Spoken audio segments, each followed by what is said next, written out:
parfois même un enfant.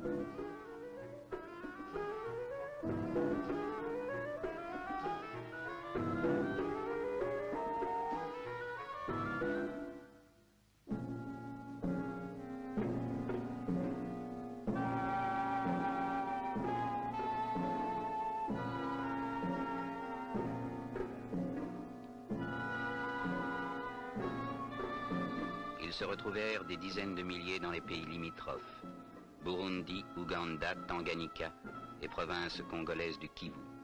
Ils étaient déracinés, anxieux, à la limite de leur force. Il en mourait jusqu'à 100 par jour.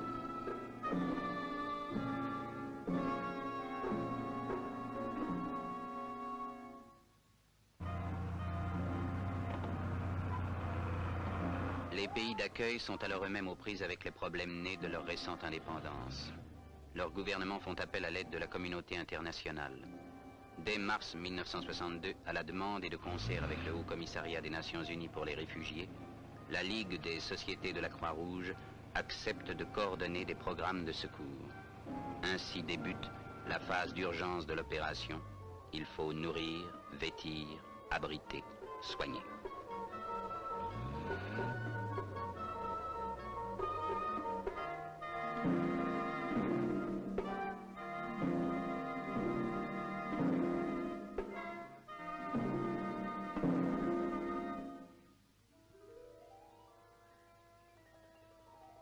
Mais les réfugiés sont tristes.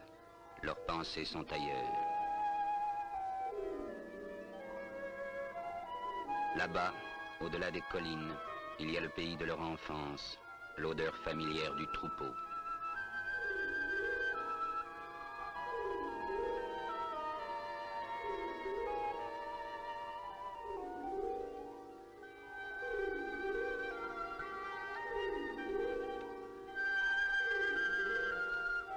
Mais ils ne peuvent plus rentrer dans leur pays.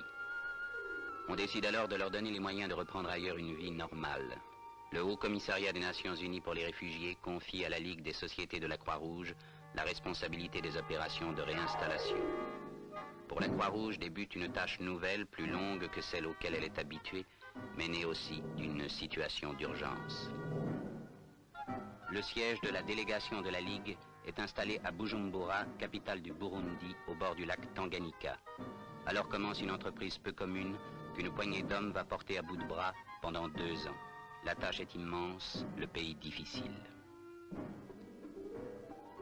Ils parlementent avec les réfugiés pour les amener à accepter leur réinstallation, les convaincre que les terres qu'on leur offre sont bonnes, ce qui est vrai. Au Kivu, ils prennent contact avec les chefs des régions où se trouvent les terres que les autorités congolaises ont offertes. Il faut créer de bons rapports entre les populations locales et les nouveaux arrivants. Ils constituent à grand-peine un parc de véhicules pour transporter les réfugiés sur leurs nouvelles terres et maintenir la liaison entre les centres et le monde extérieur. Pour la Croix-Rouge, les réinstallations se feront au Burundi, dans la province congolaise du Kivu et au Tanganyika.